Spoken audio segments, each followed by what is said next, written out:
Welcome to Buckeye Football Fangirl. My name is Lisa, and I'm the gal behind this show. And today I'm joined by a special guest. Some of you guys know him as Floco or Florida Corey from Scarlet and Great. He also makes appearances on the OHIO podcast as well, and he's also my boyfriend. Welcome to the show, Corey. How are you? Better now that you acknowledged it publicly. No, I'm kidding. I say that every time. Every show. Doing pretty good. Just got off the Packers victory over the C.J. Stroud Texans. C.J. did not have a great game. Green Bay's defense had that boy in, Hades. I won't say the word, but it had him. Yeah. I mean, I like seeing C.J. do good, except I'm a Packers fan now, so I'm okay. Yeah, there you go. Yeah, exactly. See, I added Aaron Nagler, Corey Banke, all those guys. I added somebody to the green and gold there. So. Woohoo! Awesome. So they won. I didn't get to watch the game, but I am happy to hear that they won. Yeah, you want to know how they won? How did they win? Buckeye fans, this is relevant to you. I promise. Tell me if this sounds familiar. Okay, so C.J. Stroud and Houston Texans were driving. They were down by 2. Okay. They had the ball in the red zone. Green Bay held them out of the end zone. 2-minute warning. 2-minute warning happens, and then we wait to use our timeouts. We had all 3 timeouts. Sounding familiar? Okay. So Green Bay, they kept them out of the end zone. Yeah. And did they kick a field goal then? Well, after they called 2 timeouts to keep enough time on the clock, they didn't do it before the 2-minute warning, Tom. They did it after the 2-minute warning. Okay. They did it after 2-minute warning, so they had 1:44 on the clock when they got the ball back. But yes, C.J. Stroud and Houston, they made the field goal, got to go up by 1. Green Bay had 1 timeout left for the ensuing drive. Wait. 1:40. 1:44 left on the clock. Are you serious? Mm-hmm. Okay. Tell me more. I'm just going to contrast this with Ohio State, Oregon. Ohio State got the ball back with 1:47 and 1 timeout. I was like, it sounds very familiar. After holding them to a field goal to be down by 1 point. Oh, Green Bay held them to a field goal to be down by 1 point, getting the ball back with 1:44 and 1 timeout. That's crazy. And they called their timeouts at the exact same time Ryan Day did. Okay. So now what you're thinking is, well, clearly Houston's going to win because this is terrible clock management, right? You're wrong. Green Bay drove the field, got in field goal range. They have a new kicker, by the way. This is their 3rd kicker for the season. This guy is actually a good kicker instead of some practice squad bums we just keep getting. They finally got an opportunity to sign a well-established kicker who didn't have a team. Okay. So anyway, go down the field. No offensive pass interference call. Okay. To knock Green Bay out of field goal range. That's the only thing that didn't happen that was similar to Ohio State, Oregon. So our kicker got to kick a 45-yarder. By the way, if we kicked from the 28, you know how long that field goal would have been? 45 yards. Oh my gosh, this is crazy. And he makes it? And he made it after they tried icing him with a timeout. Oh my goodness. Wow. So he made it for the win with no time left on the clock. Because there was no OPI knock on his back out of field goal range. Still hurts. It hurts, but it just goes to show, in my opinion, it somewhat vindicates Ryan Day a little bit. I don't think Ryan Day did anything really. Maybe he didn't make the wrong call there. Maybe some other things got in the way. And it's so scary how similar the situations are. Oh my gosh, that's crazy. Well, I'm really happy the Packers won. Go Pack, go. Amen. It's so crazy how similar that was to our last game that we endured a couple weekends ago. And I know there's been a ton of discussion online, not just, we've talked about it, Corey. We did a Ryan Day podcast that went up on the OHIO podcast. What was it? Saturday, I think. So definitely check that out if you guys haven't checked it out yet. And I did a breakdown of just things that Ohio State needs to fix in my podcast last week. So check that out again if you haven't checked it out. But we've had some time to kind of think about everything, over dissect things, over analyze things. And now we have another game coming up that we gotta, turn our focus to next weekend. So we're recording this on a Sunday. So it's gonna be next weekend, but by the time this comes out on Saturday, we've got a game coming up against Nebraska. So what are your thoughts on this game against Nebraska that we have coming up? It's my thoughts are people's expectations after Nebraska's last game are going to be skyrocketing for Ohio State. Mm. I don't know. I don't know how to think about them coming off of a bye week like this after a loss. Are they going to be extremely hungry and chomping at the bit to get and hit somebody and play some football, or are they going to be flat and kind of slow, take a couple series to get going back into it? The history of Ryan Day to me suggests it's going to take a couple series to really get the rhythm back. Rarely do I see our team come out fired up, ready just to smack skulls. Which would be targeting, but anyway, I'm kidding. But we don't want that. But no. A quick start. We always want them to come out with that fire. All of us, we complain when they don't, and we think that's something wrong. But yeah. Anyways, go ahead. And it's not a guarantee to win if you come out fast. You could argue we came out fast against Oregon. Not a guarantee to win. So.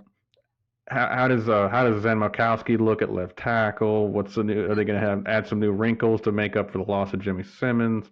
What does the defense make any changes that they've talked about making the change? And we'll talk a little bit about that, obviously, going forward. But I look at it and I say, I really want to see how the team's attitude is. Are they kind of taking things for granted still? Are they kind of glum? Are they, they take a minute to get going, or do they in fact showed fire and say we've been waiting to get back on the field to prove ourselves? Yeah, it will be interesting to see what we're gonna see. I think too, I had written this down when I was making notes for the show and kind of doing some of my research before we saw the Nebraska game yesterday.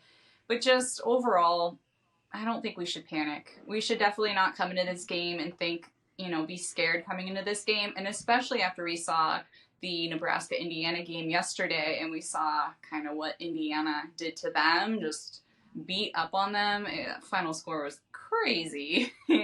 I don't think anybody was expecting that from the Indiana-Nebraska game. But especially after seeing that, definitely, I don't think it's time to panic. I think that even if the Buckeyes come out slow, wow, we are going to hate seeing that, and it is going to just kill us as fans. We want to see them come out fast. At the same time, this is a game that they can probably afford to do that. And we know they're gonna pick it up throughout the game. They're going to get their feet underneath them. They're gonna shake off that rust from the bye week. And if they come out fast, then great. I would love to see the energy. But at the same time, I would not be mad if they were also saving that energy for some of the tougher games that we have after this Nebraska game. Because I know we have Penn State right afterwards. Then we have Indiana as well. And it's going to be a tough stretch once we get through this. So definitely, like you said, we don't know what we're going to see, but I'm feeling pretty confident heading into this game. Now, Nebraska, again, they've had a lot of changes within their program over the past couple of years. They brought in Matt Rhule, who seems to be well received from the Nebraska fan base. And I mean, overall, the Nebraska fan base, those are great people. I still look back to that 2020 year and appreciate everything that they did to try to get the teams to play like they did. And just we were one spirit that year, Ohio State fans and Nebraska fans. We were, and every single Nebraska fan that I've met personally too has just been such a kind person and genuine, down to earth as well. So I feel like there's just so much shared love for football between, their fan base and our fan base as well. And I really do wish the best for them, except for when we play against them, of course. But I think that Matt Rhule is doing some good things too. He's known as a program builder. I'm not super familiar with his past. I know you know a little bit more about that, but he was definitely brought in to kind of rebuild this Nebraska program from the ground up, do things the right way, really focusing on his recruiting too, which is an interesting strategy, especially with NIL and the transfer portal shaking all of that up. But I saw a couple interviews on YouTube with him, kind of the preseason interviews that they always do with the coaches. But his philosophy is to build it from the ground up, do it the right way, even if it takes longer to get to success. That's the way he wants to do it. I'm curious, do you, just like an interesting thought question, do you think that's still possible with the transfer portal and with NIL changing the way college football is played these days? I think there are some schools that aren't going to have much of a choice. I mean, I think he says that. I think he would like to have the full amount of resources of Ohio State or, Alabama, Georgia, whatever. Obviously, any coach would love to have that kind of support and resources. I know they love their football in Nebraska. I just don't know that they have the resources of these other schools like this. So I think you kind of have to not only say that to appease the fan base, because obviously it's also an older fan base that comes from the dynasty area of the black shirts and things like that. I get it. So you kind of have to appeal to that. Kind of like a good example here is the new coach for the Kentucky basketball team, Mark Pope, I think his name is, who immediately said stuff that I know is crap.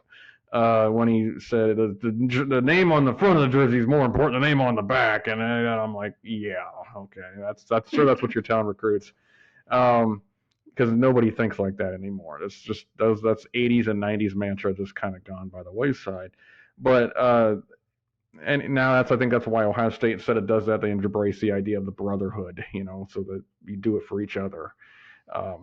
Because I feel like we're in an era of today's world where people look at institutions and say, well, what about me? And I kind of understand where they're coming from, because it can't just all be for the institution all the time. They got to look out for you as well. So you have to come up with a mixture of how to pull that off in today's college football. Nebraska is not the name brand they once were. Now, don't get me wrong. They are a classic blue blood in college football. I have total respect for what they've done in college football, but it's been a good 25 years since they've been on that level. Matt Rhule is an excellent coach, and I have nothing but respect for him. He didn't do well with Carolina, and some people thought it was him. It looks like that owner's an idiot, and they can't do well with anybody. He overrides the GM. I mean, it's just he's too involved. So Matt Rhule, honestly, is in a better situation with Nebraska than he ever could have been with Carolina. So to me, this was an upgrade for him to move. Even though he went from NFL to college, to me, that's an upgrade for him. Because he has much stronger say in whatever goes on in that program. He is doing a great job. They're 5-2. I know they just came off on a really bad loss to Indiana, but I mean, just 3 to 5 years ago, 5-2 was like, wow, Nebraska's 5-2. Yeah, that's very true. Very true. And so you got to look at it, take it in steps. And I can understand him wanting to lay the foundation with his recruiting rather than just buy people and buy a team right away. Because oftentimes that doesn't work. If you could get people in love with the program and growing with it, then you could play with that passion versus play with hired guns. And I think that's why Ohio State, even though they did went out and they did go out and get players, they just select few that really wanted to play for Ohio State. You gave them a high NIL and things like that, but that's when Ryan Day says, are they a good fit? Like Cam Ward is infamous. We probably could have had Cam Ward if we had thrown more money at him. But he's doing great for Miami. He's a great player. I'm not taking anything away from him. It's not like Ryan Day just didn't like him or didn't want him. It's just it got to a point. Is he the best fit possible for Ohio State now? Some people will say, well, it doesn't matter. He's a great player, so make it fit, make it work. And that's just not how life works all the time. If you have a structure built in place, and sometimes outside pieces just don't fit with that structure. Will Howard's doing an amazing job so far. And he's not the reason we have shortcomings. Nope. So, and nothing against Cam Ward. The guy's going to be a pro player. He looks excellent. He's probably the Heisman front runner right now. I'd have to say he's really good. But I have to preface that, because every time you say something, people take the opposite. Like, oh, you must hate Cam Ward. No, and Ryan Day didn't either. It's just a matter of proper fit, money, things like that. So Matt Rhule, that probably wouldn't work for a Matt Rhule in Nebraska. And I would say from the results so far, he clearly knows what he's doing. And he's backing up his talk with some walk too. So looking at their team Mm. this year, they have, I think, 19 players who came back, some of them who could have gone on and declared for the NFL. And they have 82 freshmen and sophomore players, which, Rhule's been there. This is his second year. So that is what he says he's building. It seems like he is putting his money where his mouth is. And then even, let's move in and talk a little bit about their quarterback. So Raiola is a freshman starting for them, and he has been completely supported by Matt Rhule to do what he needs to do and lead the team in that. And that's not an opportunity that most freshman quarterbacks get at any other school. He's a good player, Dominic, or Dylan Raiola. I'm thinking of Dominic because that's his uncle, who I think coaches for Nebraska. Yes. He was a coach.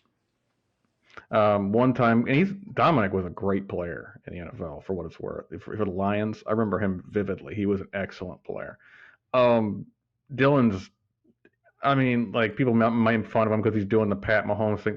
The kid's like 19. Pat Mahomes is like 30 now, so he's been the top QB in the league probably 10 years. Maybe not quite 10 years, but he looks up to Pat Mahomes. Looks a little bit like him.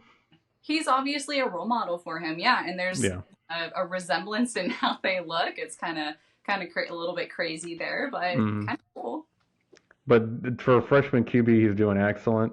5-2 record with a team that's struggled to get to 5 wins, period, in the seasons. 9 TDs, 6 picks. He's a little bit interception happy at times, but again, he's a youngin'. He's trying to make plays, and he has a big arm. Yes. I remember he was committed to Ohio State at one point. I was very excited about him. I'm not going to pretend like he's not any good anymore because he decided to go elsewhere. He was. It stinks not to get him. Yes. He wouldn't be playing this year for Ohio State, but he would be the front runner for next year for sure. We probably wouldn't have Julian Sand or Aaron Nolan as a result. So Dylan would be the guy. Now Dylan would be a little interesting in Chip Kelly's offense because I don't know if his skill set quite fits, but a guy with that kind of arm talent, you make your offense fit him. So I absolutely, he can hurt you. He can hurt his own team, but he can hurt you. Now keep in mind he has 6 picks on the year. 3 of them were against Indiana. He just had a terrible game against Indiana. So it's not like he's every week just throwing a pick here and there. So I'm not going to sit there and suggest that because he did that against Indiana through half of his picks with you, that our defense should easily pick up 1 or 2 on him. They might, but but they might not. I don't think that. No, that's the thing. That's not the story. He's not. Yeah. He's a little turnover prone, but he's not crazy about it. It's not like he's. I've seen some freshmen. It's like, geez, I got 6 TDs and 13 picks. Good grief. So he's a good player. He's got a bright future, and Nebraska gets him for 2 more seasons. My goodness, it was so brilliant by Matt Rhule to start him now because he's good enough for 1, but 2, you can build your foundational recruiting on the back of this kid who's going to keep being the face of the program. Absolutely. And he'll be a high draft pick when he comes out, probably a top 10 pick, and he'll play in the NFL, and then you have that networking alumni you're building because it was so key to get this kid and play him right away. And they've done it brilliantly, and 5-2 is nothing. They're going to be 5-3 at the end of Saturday, but still, it's nothing to shake your fist at or be upset about. They're a program on the rise. Absolutely. And you mentioned his recruiting journey. So he had originally committed to the Buckeyes, then withdrew his commitment, committed to Georgia, withdrew his commitment from there, and then decided to commit to Nebraska, which you mentioned his uncle, who is a coach there. Dylan's dad attended and played for Nebraska football too. So the Nebraska roots run deep for him. And it seems like he's found a great fit for where he's going to play. Yeah, it wouldn't shock me if he always wanted to go there, but he needed to see that it was going to be a viable program, right? Before he's that there was going to be a good coach that he could thrive under as well. Exactly, and I don't blame him one bit because you can't go wrong with going to Ohio State or Georgia. I'd still say if you want to be a quarterback between the 2 schools, Ohio State's the much better option than Georgia.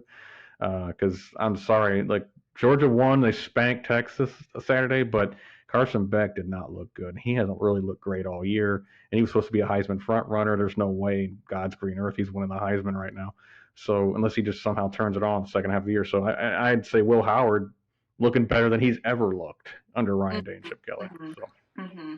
Yeah, I definitely agreed with that. And another thing about Dylan, too, he hurts teams with his arm, but he's definitely not a dual threat quarterback. So I think that makes me feel a little more easy because I know our defense can sometimes, it just challenges them a little bit more when we are facing those dual threat quarterbacks. I think he also has about 12 sacks on the year, so that'll be an interesting thing to see if we are able to get some sacks on him or not. So that'll be something that I'll be watching for. And then just looking at Nebraska overall, too, they have been struggling to start the run overall. They are more of that pass-first offense, too. So another interesting thing to watch during that game on Saturday as well. Yeah, it'll be interesting to see what kind of defense we play. They don't have really too many deep threats at wide receiver. I'm going to pull up the names right now. I understand Nair averages about 16 yards a catch, and they have a guy in Jalen Lloyd's 24 yards a catch, but no touchdowns. That's kind of interesting to me. Yeah. But their average yards per attempt is about 7.5. So he's more of a dink and dunker, but he can go long. He does have so Mike, if they dink and dunk a lot, I think this is going to scare people. We're going to see a similar game plan as to what we had against Oregon. Oh, man. The reason why we went against Oregon the way we did was Dillon Gabriel up until that point had been dinking and dunking quite a bit. So we played a lot of man press with 4-man rush. Now here's what's interesting with a young quarterback, and Knowles and Ryan Day have they worked it out to say there's got to be a balance between protecting against big plays, which clearly didn't work against Oregon, and because Denzel Burke decided he was drunk that day, or do you accept that there's going to be some big plays, but you get after that quarterback, and knock him around? Mm-hmm. There's got to be a happy balance there, and we haven't found it with Jim Knowles and his defense. So do we start making strides? Some zone. I mean, it doesn't have to be exotic blitzes, but just at least attempt to stunt zone blitz a little bit, find different ways and creative ways to get to the quarterback, take a little pressure off your secondary, because 4-man rush, straight up rush is just not doing it, and it's antiquated. I mean, Nick Saban himself, the GOAT of college football, it's antiquated, and it is. It is. It's beyond antiquated. That's stuff from the 70s. What are you doing? I mean, we have found different ways to get to the quarterback.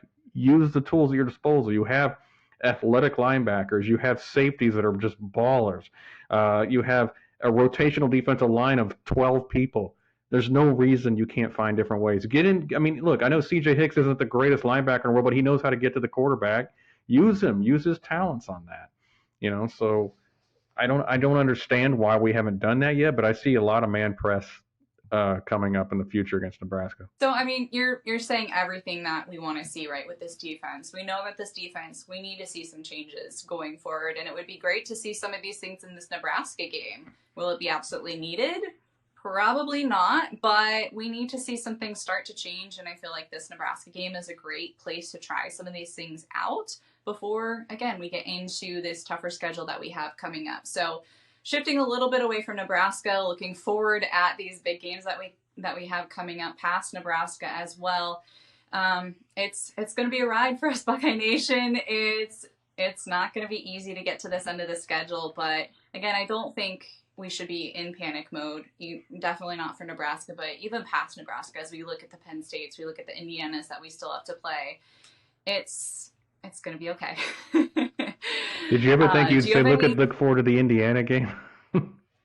I did not, and honestly, what's going on there in Bloomington is kind of crazy, and I'm also excited for them. Exactly. I'm excited for them. I think this is really great for their team, for their fan base, because great for the Big Ten, too. it's great for the Big Ten, but yeah, those fans also are extremely passionate too. And I've always enjoyed and kind of rooted for Indiana as well whenever the Buckeyes are not playing them, obviously. But I like pulling for them. I like pulling for every other team in the Big Ten outside of TTUN. I refuse Never, to pull for ever. them, ever. Never, never, ever, ever. I always want to see them lose. They could play Satan himself, and I'd be like, go, Satan, yay. It's that extreme. It really is. It was great seeing them lose again yesterday. Definitely enjoyed that. Let's see who else lost. Bama went down again, right? Mm-hmm. They racked up their second loss there, and Texas had a loss. Yeah, so but I mean that's a if you're gonna say good loss, that's a good loss. I mean they lost to Georgia. True, but it wasn't close. No, and not that necessarily matters, but it just goes to show. Well, it got close for a second. It was 23-15, and it was one score game at one point. Okay. You have a point there. Yeah. But, I mean, looking at everything, the college football landscape, everything is up for grabs. Nothing is guaranteed. Nothing, we shouldn't be taking anything for granted, just period anyway. So I hope you guys enjoy this Nebraska game that we have coming up. Corey, you're always great at reminding people to soak it up. Watch it with your friends, with your family, with your loved ones, and make sure to enjoy the game no matter what happens. So as we wrap this up, Corey, where can people find you online? At Scarlet Great CT on X. You can check me out on the OHIO podcast on YouTube. You can also check me out at Scarlet and Great sometimes with Johnny. Ohio State Football Scarlet and Great on YouTube. So that's the gist of it. I'm all over the place, and so a lot of times now I'm here at Buckeye Football Fangirl. So. That's right. I love having you on. It's always great chatting Buckeye football together. I mean, I love these Buckeyes. They're so fun to watch, and I'm really looking forward to this Nebraska game and being able to hopefully breathe during the game and actually enjoy it, not be all uptight like I might have been. They're favored by 23.5 right now. I don't know where the line will be by Saturday, but for those who say that, well, since Indiana beat them by 56-7, we should be better than that, and that's a really goofy, stupid, ridiculous way to look at college football. I don't mind telling you that to your face. That's just dumb. If we win by 24, that's a good win against a 5-2 Nebraska team, and that's a really good win. I mean, I consider Indiana's legit. They're a good team. They are better than Nebraska, but 56-7 is a bit of a fluke. That is not. I mean, come on, that's a little iffy. That's just Raiola having a bad game and just things falling apart, So if we go in there and we win, I don't know, let's say 35-10, that's a solid win, and I'll be happy with that.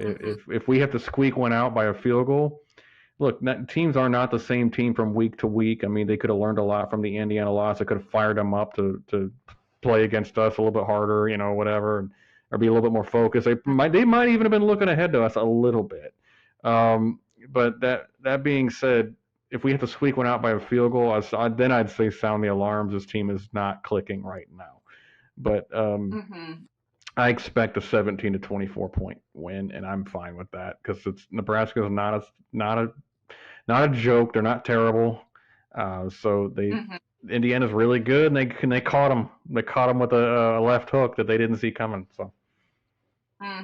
They did. So I want to hear everybody watching too. Let us know what your thoughts are for this Nebraska game that we have coming up. Go ahead and drop a comment below. I love reading through all the comments that you guys leave throughout the week as you watch this video, and I try to respond to every single one just because, again, I love talking Buckeye football. So go ahead, drop a comment, and I'll see you guys on the other side of the game. OH. All right. Ooh.